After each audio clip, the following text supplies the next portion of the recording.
Uh, Next concept is nothing but a syntax directed translation schema. This is indicated by SDT.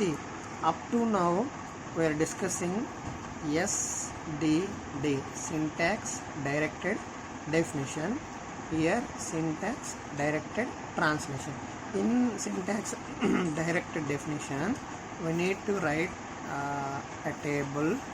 Okay, in the table the first part we are using the context free grammar elements, and in second part we are using the semantic rule. Okay, like that. So here we need to write the all grammar elements, and here we need to write the e dot value equal to e dot value plus t dot value. Like that we need to write the all rule for the given elements. Such type of indication should be called as a SDD. That is nothing but a syntax directed definition. So in syntax directed definition, for every context free grammar you need to write the attributes for every non-terminal.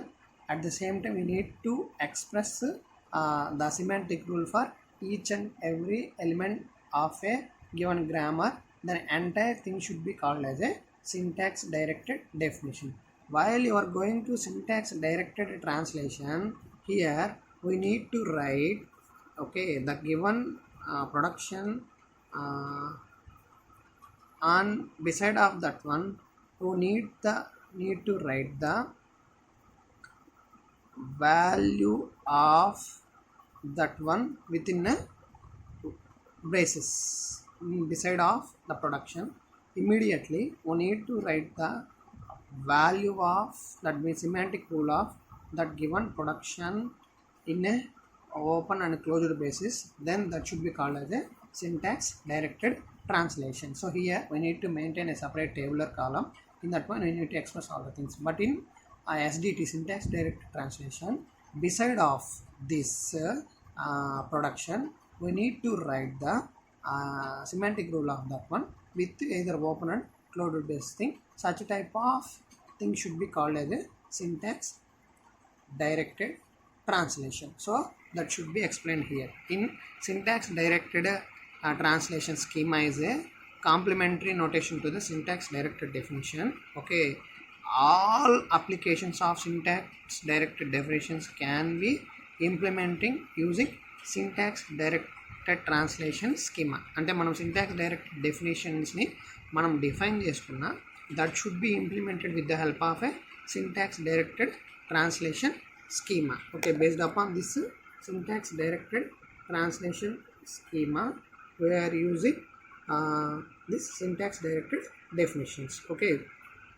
in syntax directed translation schema, this means SDT, we are using a context free grammar with a programmatic fragment embedded with the production bodies. That means మనం ఆ context free grammar ఏదైతే తీసుకుంటామో E tends to E plus T, దానికి ఇమ్మీడియట్గా programming కన్స్టెంట్స్లో, అంటే మనం open braces and closed braces type of ప్రొసీజర్లో మనం ఆ పర్టికులర్ ప్రొడక్షన్ యొక్క రూల్ని కనుక మనం ఇండికేట్ చేస్తే, దట్ సిమాంటిక్ రూల్ని కనుక మనం ఇండికేట్ చేస్తే, that is nothing but a syntax directed translation. Okay, so we place curly braces or comma if braces are needed, then we quote them. So okay, ఒకవేళ మనం ఇందులో ఎక్కువగా మనం ఎక్కువ కర్లీ బ్రేసెస్ని యూస్ చేస్తాం వెనెవర్ మనకి ఏదన్నా ఇండికేషన్ని కోట్ చేయాలనుకున్నప్పుడు.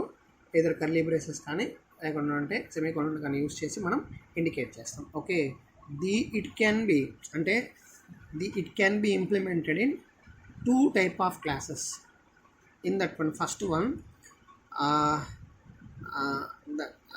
the grammar underlying grammar is, so for LR పార్సర్స్కి, అంటే మనకి ఆల్రెడీ 2 పార్సర్స్ ఉన్నాయి. ఫస్ట్ వన్ ఎల్ఎల్ పార్సర్స్, అది టాప్ డౌన్ అప్రోచ్లో యూనిట్ నెంబర్ 2లో పార్ట్ 1లో డిస్కస్ చేశాను. ఎల్ఎల్ పార్సర్ అంటే top down approach. LR parser అంటే బాటమ్ అప్ అప్రోచ్. సో ఇక్కడ మనము ఎస్డిటీని ఇంప్లిమెంట్ చేయడానికి, మనకి ఎస్డిటీని ఇంప్లిమెంట్ చేయడానికి ఎల్ఆర్ పార్సర్స్ అంటే మనకి బాటమ్ అప్ అప్రోచ్ కాబట్టి we are going for S attributed డెఫినేషన్కి వెళ్తాం. అదే మనం ఎల్ఎల్ పార్సర్ అనుకోండి, that is top down approach. అంటే టాప్ నుంచి వాల్యూస్ బాటమ్కి పాస్ అవుతాయి కాబట్టి అక్కడ మనం సింథసైజ్డ్ అట్రిబ్యూట్స్ని యూజ్ చేసుకోవాలి కాబట్టి that will be indicated as a L attributed డెఫినేషన్. కాబట్టి ఎప్పుడైనా మనము in any case whenever we are using bottom up approach means we are using S attributed definition use చేస్తాం. Why? Because in this all are synthesized attribute. Synthesized attribute is nothing but a value passing from child element to root element. Okay, while your top down approach, the values are passing from root element to child element. For that reason here we are using inherited attributes.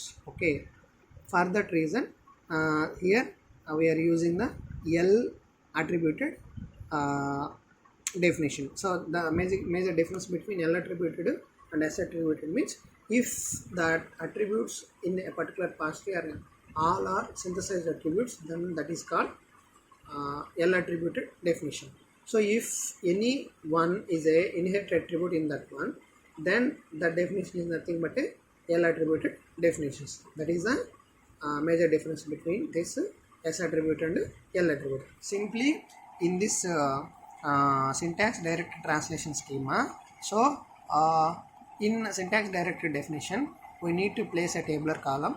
In that one first column we should write all the contextual grammar symbols, and in second column we need to write the semantic rule for that one with attributes. That is nothing but a SDD. That's nothing but a syntax directed definition. While you are going for syntax directed translation schema, okay, here we are using for every production beside of that production we need to write the semantic rule with a open or closed braces content. Then such type of representation is called syntax directed translation. So here for every production after that production we need to write the rule for that one in a open or closed basis.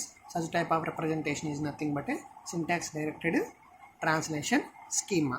Okay, and next topic should be okay postfix translation schema. So what is mean by postfix means if